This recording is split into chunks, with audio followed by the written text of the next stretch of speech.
It often takes a crisis to shift an economic belief. My question to you out of this is this a watershed moment in any sense? Is this, and how do we go forward from this? What is the kind Yeah. of future we could have if we think about this? Well, I'm going to give you the answer that I give to the many people who ask me this, to my students who ask me.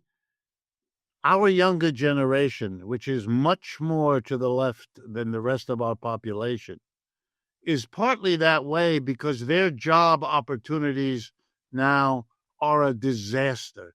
This is a generation raised to believe in the so-called American dream, that they would work hard, get a good education, get a lovely job, have a lovely spouse in a lovely house with 3 children and 2 lovely dogs, etc., etc., etc. And none of that is available. And none of that is coming to them, and they know it. And they're angry, and they can't talk to their parents who don't want to face any of it. It's a mess, our society. Number one. The second part of the answer is, I do believe we are entering, certainly here in the United States, we are going to have very hard times in the years ahead. That's my prediction. I mean, I don't make predictions. I don't believe I can see the future. And there's always a chance this or that unexpected will happen. I respect that. I don't imagine we can get over that. Keynes was one of those who convinced me that uncertainty belongs in every model, however messy that might make it. Anyway, here's my answer to your question, which I hope will not sound too far-fetched. For me, the problem is the unsayable word here in the United States, capitalism. Our problem is not this or that president. We're beyond that. This or that policy regimen. We're beyond that. We're learning as we watch each president promise what no president delivers. After a while, you kind of get the idea. It's true of Republicans. It's true of Democrats. We don't have any other party because those two are monopoly. I mean, they have a duopoly. They do not permit others to break into. You saw that with Bernie Sanders, people like that. So here's my explanation. What we have been afraid or unwilling to look at is where the solution lies. We haven't found the solution because we were unwilling to look in where I'm about to say. And that is in the capitalist system. And here's what I mean by that. The system in which every locus of production, every workplace, whether it's a factory or an office or a store, is organized by dividing the people involved into a tiny minority at the top. You call them the owner, the employer, the corporation's board of directors, either an individual or a tiny group of people, below which are all the others who are the employees. So the simple employer-employee model. That's what I mean by capitalism. I don't mean by markets. Markets is how you distribute. I'm talking here about how you produce whatever you then distribute. So it's the organization of production. And the problem with capitalism is the following. A tiny group of people at the top have different interests in the production process than do the employees. And that produces conflict, not just when they go out on strike, not just when the employer fires John or Mary for whatever reason, but in a general way. The workers always want more so they can have a better life. The employer doesn't want to give it to them because he has a better life, the more profit he makes. That's called a conflict of interest. If you organize your economic system that way, you're going to get all kinds of odd outcomes. For example, the people at the top, since they're the ones who gather the fruits of the labor into their hands, the people at the top own what the employees produce. At the end of each day, the employee goes home. That employee leaves behind whatever they helped to produce. They used their muscles and their brains to help make that ladder, or to help make that software program, or to help play the music in that concert. But when they're done, the ownership is in the hands of the employer. They're the ones who get the revenue. They're the ones who decide what to do with the revenue, which, to the surprise of absolutely no one, they give mostly to themselves, so that the employee is forever short, and the people at the other end live in those very large houses in those very elegant neighborhoods, and we all know it. So here's my answer to your question. That is our core problem that we have not had the courage to face, and we have not had the political power to change. We ought to.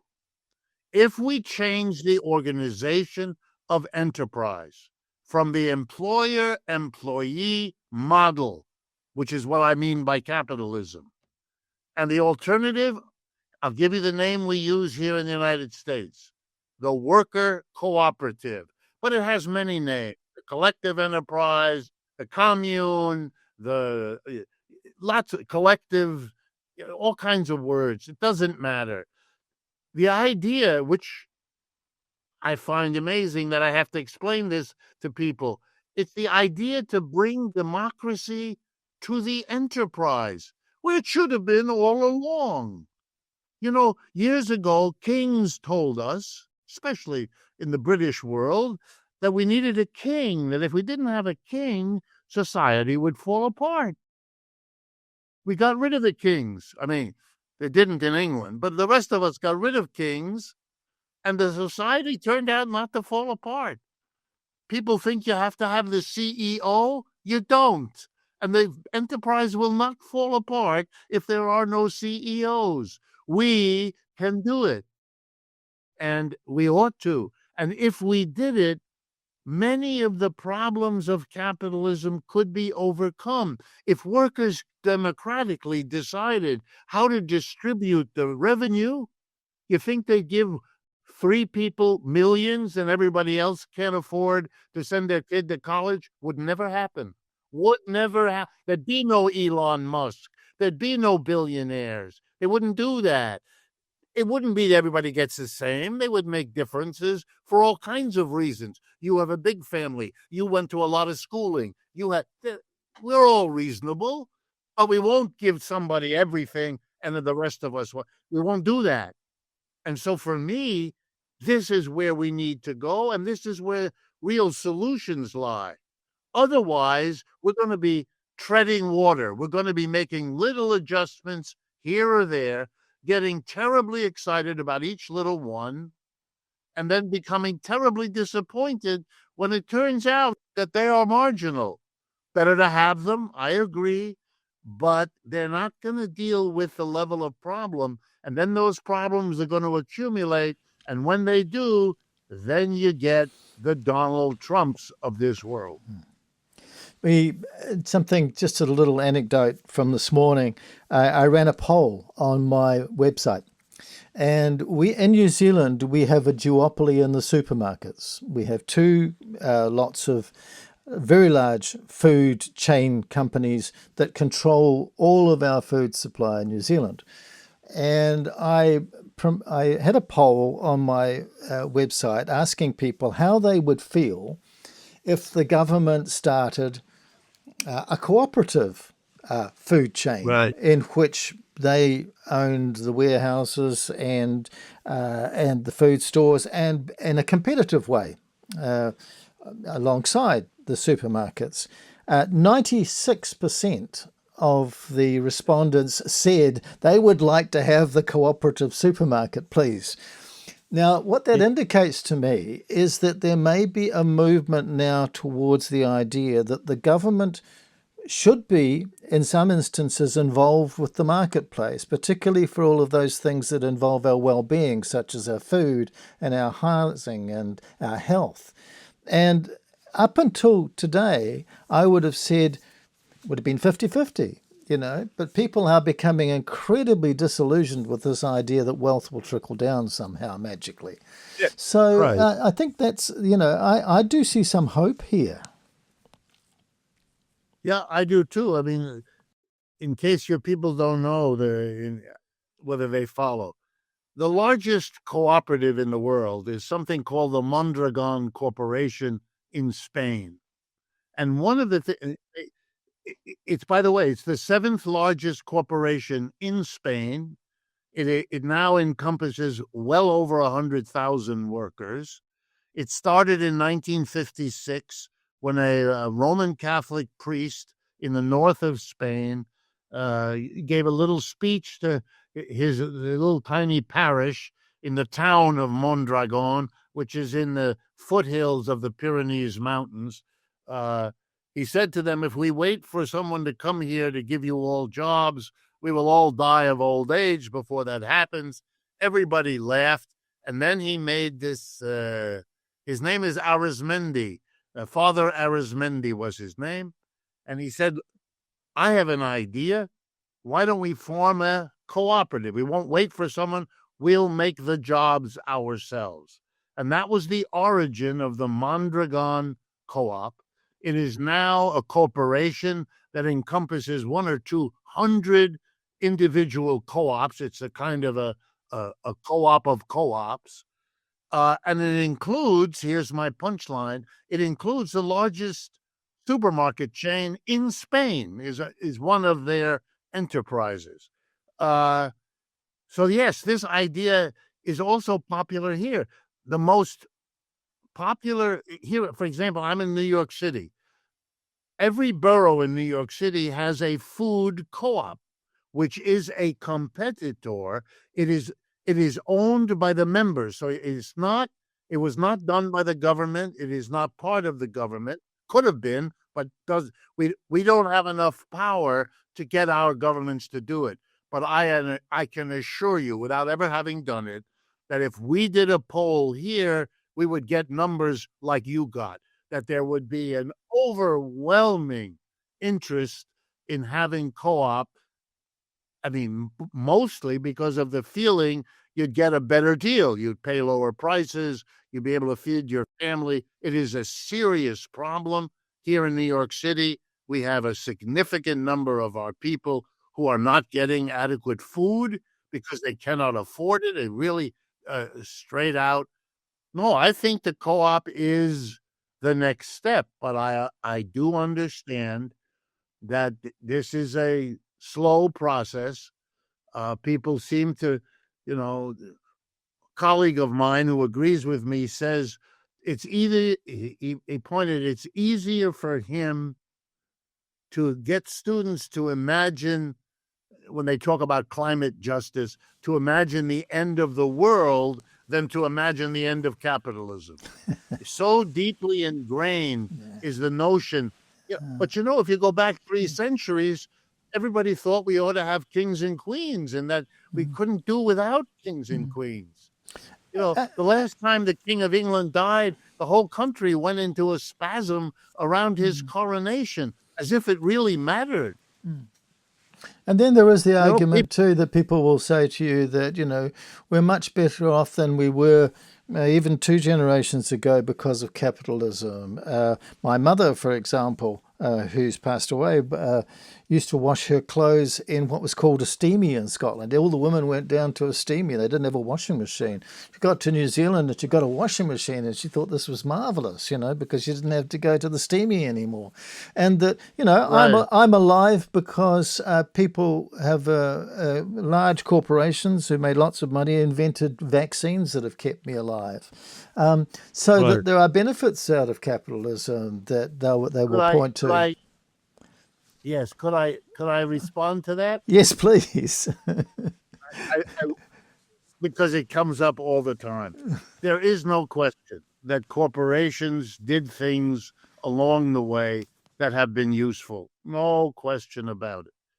But I want people to understand two things. Number one, many of the crucial sustainers of your life and whatever standard of living you enjoy were also achieved, number one, by the enemies of capitalism, and number two, over the objections of capitalism. Let's not give capitalism the credit as if they, in their largesse, did all this for us. That's not the way this worked. I'm going to give you several examples.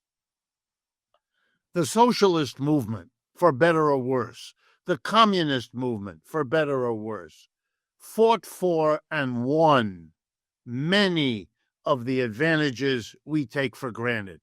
The 40-hour week instead of the 80-hour week, public schools, subsidized health care.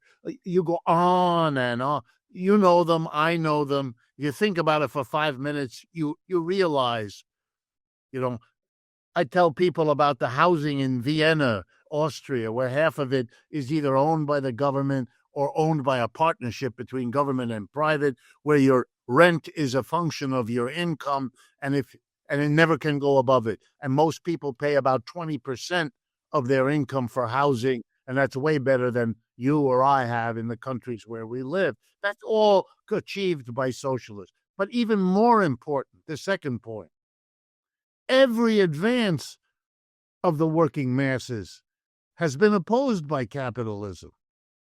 I mean, I'm going to take the minimum wage in our country, the minimum that you can pay a worker. Well, for most of the history of the United States, up until 1938, we didn't have a minimum wage. It was left to the quote unquote free market so that people could work 40 hours a week and get so little pay that they literally could not make it. They would have to send their 6 and 7-year-old child out to do child labor, which the capitalists were eager to exploit. Wow. So in 1938, we had finally a minimum wage. Why? Because the Communist Party of the United States and the two major socialist parties and the CIO, a big labor union, got together and fought for it, went to President Roosevelt and basically said, "You've got to do this." And as a politician, he agreed for fear of losing their vote, in which case his presidency would have come to a crashing halt. And now let me tell you that it never stopped. The minimum wage in the United States right now, federal minimum wage, is $7.25 an hour. That's one of the lowest in the industrialized world. When was it last raised? Answer: 2009. That's when it was lifted to the lofty level of 725. That's 16 years ago. Over the last 16 years, prices went up in every year, sometimes only 1 or 2%, sometimes as much as 9% every year for those 16 years. And during that time, the minimum wage was never raised, not by the Republican government, not by the Democratic Party government. And you know why? Because the corporate sector got together and opposed it. Capitalists opposed the creation of the minimum wage.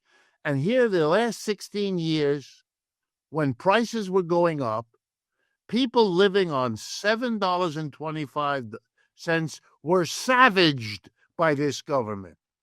There's no excuse for this. There's no exculpatory evidence. This is sheer horror.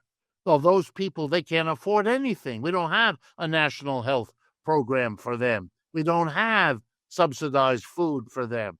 So they are really screwed here. So, yeah, during capitalism, our life conditions increased. But that was partly because socialists fought for it, and partly to overcome the capitalists who delayed it, who reduced it, who undermined it, and who do so to the moment that we're conversing about it. One last question, Professor, because you've given me far more time than I expected. But thank you. I'm enjoying our conversation. My last question is then: given that the many are not doing well out of this, the many are on minimum wage and struggling, how is it that people like Trump get a second term? How is it that the oligarchs manage to control our democracy? Why don't the poor vote? Half of the poor don't vote because, having voted a few times, they notice something, which is, in terms of their lives, very little change. Some, but very little. And is it rational? Well, I don't know. Depends how you define rationality. I think they're angry. I think they're bitter. And that thumbing their nose at the whole thing is the feeling that best represents their sense of who they are and how they get treated. They're told, of course, you should vote. And people like me tell them, it's better to vote to get a little bit better than what you would get if you didn't vote for the lesser evil, all of that. But they're not moved. But by the same token, were there to be a political movement that looked like it was really different from what we now suffer under, if it was radical, if it was believable, you would see a support that the Republicans and the Democrats fear. That's part of the reasons they operate a duopoly. They know that they're very vulnerable. And by the way, the support for Mr. Trump proved it. He was the weird one, the maverick, the outlier, and yet he got the majority of the Republican Party, and now in this election he got the majority. I do think that the left in America, contrary to what you might know or think from your vantage point, the left in America, of which I'm a part, is actually very strong. If you count numbers, we're very strong. But we fail, and that's our failing. We fail to organize. We fail to respect the need to organize people into viable organizations, and we are very bad on theory and strategy. We don't, and that's a cultural problem of the United States. If you ask me why, I'm not so good at that. I need other people to help me. I'm married to a psychotherapist, and she helps me because a lot of the problems really are cultural in the sense of how people's mentality is formed. I think we will overcome those problems. I really do. But it is a slow jog. I did notice, and maybe this is a good way to bring it home on a better note. Over this last weekend, that's 3 or 4 days ago, we had in the United States about, from the best estimate, 1 million people in our various cities and towns across the country come out in demonstrations against the Trump program, against the Trump presidency. That wasn't well organized. It depended, therefore, literally on each individual's sense of outrage, sense of I've got to do something. It therefore meant that a lot of these people were people who never went to a demonstration before, do not come from families where that is a normal activity. They are looking for a way to express it. The Democratic Party excluded Mr.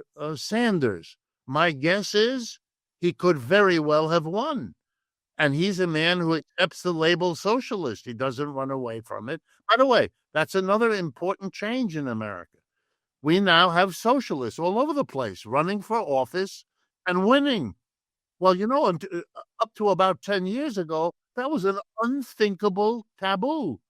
The Cold War in this country meant that if you ever had anything like that in your background, you had to go expunge it. You had to go make sure nobody ever heard about it.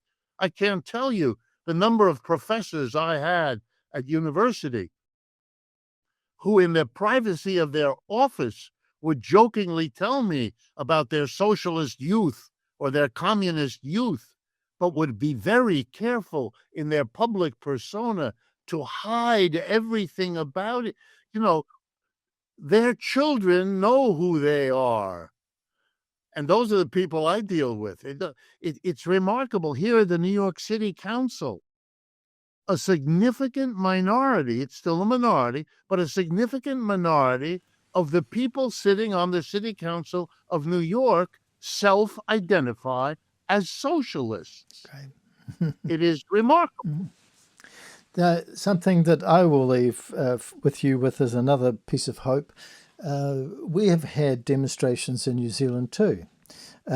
One, largely about the environment, because the new government wants to mine land that's called Department of Conservation land. That's land set aside forever for nature. And a Canadian mining company has come in here, and other mining companies, they want to mine here because there's a lot of gold under them there hills. Masses of people got out and marched down all of the main streets of the main cities and said, oh, no, you don't. You're not going to bulldoze this through. And that piece of legislation has gone through but with major modifications that's holding things up. Not the least of which is the reference to a treaty that was signed by Indigenous Māori and the British government in 1840, which guaranteed Māori their lands, their fisheries, all of that. It was dishonoured. Then there was a legal battle in the mid-80s and what have you, and now the treaty is a very strong piece of principle legislation that actually gets in the way of these big companies coming in here and doing what the hell they like. And the other demonstration that I took part in recently was to do with the treaty and Maori, who, by the way, 30% of Maori don't vote. But on this occasion, there was this massive, what they call a hikoi. They started at the top of, there's two basic islands in New Zealand, two main islands. They started at the top of the North Island and started to walk in their thousands. And as they got to Auckland City, I joined them. We marched over the bridge all the way to Wellington to defeat a law that the right-wing ACT Party wanted to bring in to say, let's change the treaty. Let's rewrite it. Let's not have this because it's getting in the way of big business, And so many people, New Zealanders, marched and said, hell no, we're not going to have this. We're going to keep the treaty. And it's just been ripped up. That bill, that piece of legislation has been ripped up. So people, if they get motivated, can make a difference. Yeah. Professor Wolff. Absolutely. Professor Wolff, it's been an absolute delight to talk with you today, and thank you so much for your time and for your wisdom. Thank you very much. I appreciate the opportunity, and it is, it's very heartening for me to know that people like you, thinking like you, talking this way, are doing this in New Zealand. We need it everywhere. I'm not an alarmist, but we need people to stand up. Now is the time. Yeah. Don't wait anymore. Every individual needs to find a way for him or her to contribute something. Now, I understand that you're going to be coming in and talking to a post-capitalist conference in Wellington on the 23rd. Is that right? I think so. Yeah, I don't have it in front of me, but Yeah. I've made a commitment to do that. And if it Thank. weren't such a long distance, I would love to come and visit. I Well, we would would. really, you know, here the problem. This is an irony you may enjoy. Never before have I heard as many times as I have in the last 6 months my fellow Americans seriously talking about leaving this country and seriously mentioning as almost the number one destination, New Wow. Zealand, Wow. and as a place that is sane, that a place that is beautiful, that a place that doesn't have the same problems. That may be that may be naive, who knows, but it is an interesting thing. The reputation of New Zealand is very good here. All right. Well, I'm going to leave it on that high note, and I'm not even going to mention the fact that not very far away from me, a an American, now New Zealand citizen, has built an apocalyptic bunker for himself. You know? Yes, Well, bless you, and all who sail in you. Thank you. yes, same with you. Same with you. Bye bye. Bye bye. Thank you for listening.